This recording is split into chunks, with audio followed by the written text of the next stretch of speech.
mänguseisu vähendada.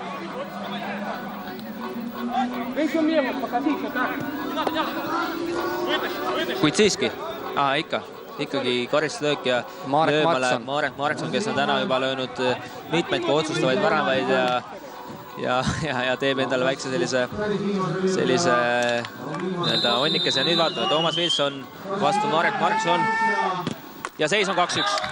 Väravast hüppas vasakusse nurka, aga Marek Marksoni löök oli otse keskele. Ja 2 minutit on veel teise kolmandiku lõpuni ja Liiva Onniku endale teeb ja kas seekord jääb peale Wilson, kuigi nurk ka kõige kergem pole, aga otsust... Oi, milline iluvärav siit! Tundus, et siit tuleb sööt, aga mida tegi praegu Marek Markson? Tõeline, see näitab mehe klassi ja tõesti, mees on Eesti rannajalgpallikoondise sees algusest peale olnud. Nüüd Kinnisvara üks võib öelda põhimängi Kuldar Kaljuste tuleb puhkama. Väga väsitav rannal see mängimine on ja nüüd hea võimalus Marek Marksoni värav on tühi ja tuleb 2-2. Meeskonna mängil treener Marek Markson, Eesti koondise üks ründamängijatest, kasutab tõesti, see oli Kinnisvara väravaid Siim Pristu suur eksimus, kes poetas palli täpselt enda ette ja korjus. Ja näeme, kuidas väravaht ei saa seda palli kätte. Marek Markson teeb väga professionaalselt alustanud, aga kindlasti loodet üritatakse mitte liigselt riske võtta. Rando Rand ja nüüd Andres Anniku saab löögile, aga väravatse käia tuleb siit võiduvärav.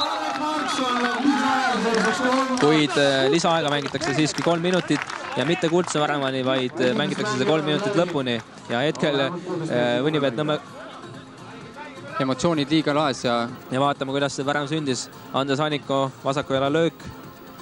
Siim Prits tõrjub, kuid Marek Markson jälle.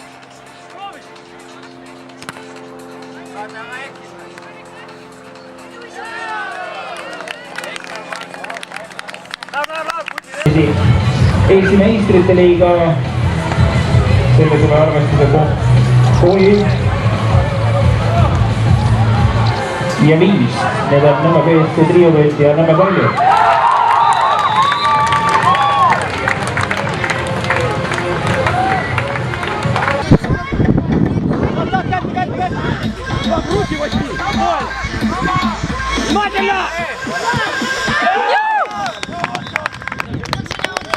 Ja ära on tagasi peavad siis Nõmme BSC.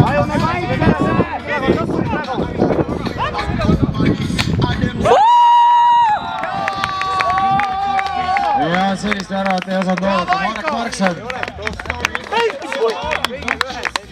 Ja mänguseis 3-1 Nõmme BSC triovõiti kasuks.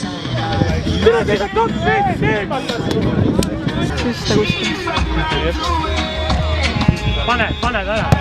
Ja järjekordne superkäe siis Marek Marksonilt.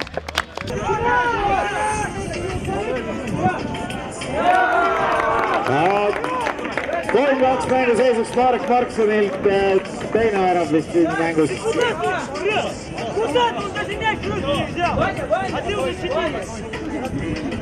kaua või? Ta kiiruks kaartus parem.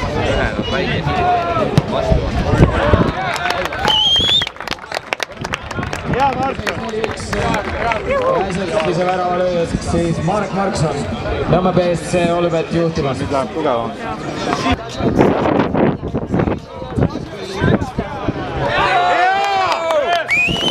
Ja Markson!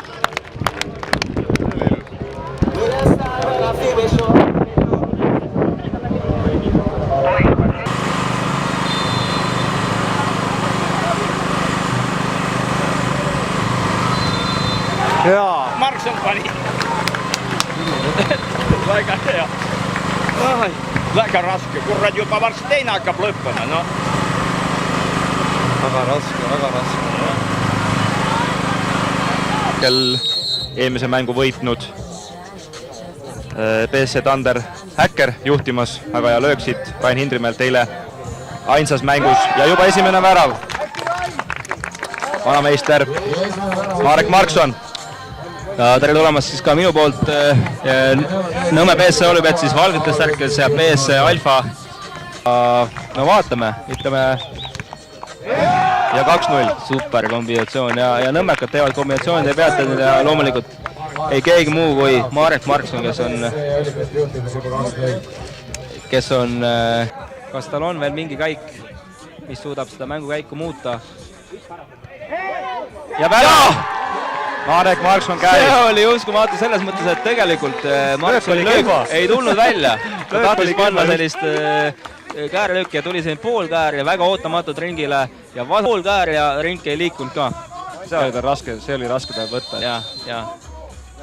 Nii nurka löödi see pall. Ta tahtis tegelikult, võib-olla isegi oleks veaks võetud, ei oska öelda. Ei oska öelda, et ta 12 minutilist kolmandikku.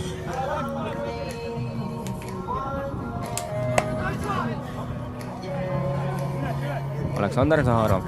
Marek Markson proovib käärelööki ja super löök. Marek Markson, kes liitus Eesti rannajalgpalliga juba aastal 2002 ja tema tõi ka Eestisse käärelöögi ja mees suudab siiamaani peaaegu 15 aastat hiljem teha seda sama, mida ta poisikesena siia randadesse tõi ja käärelöögiga ületas Markus Tukki ja Nõmme BSC Olipet on näinud mängu 1-0 juhtima. No nii.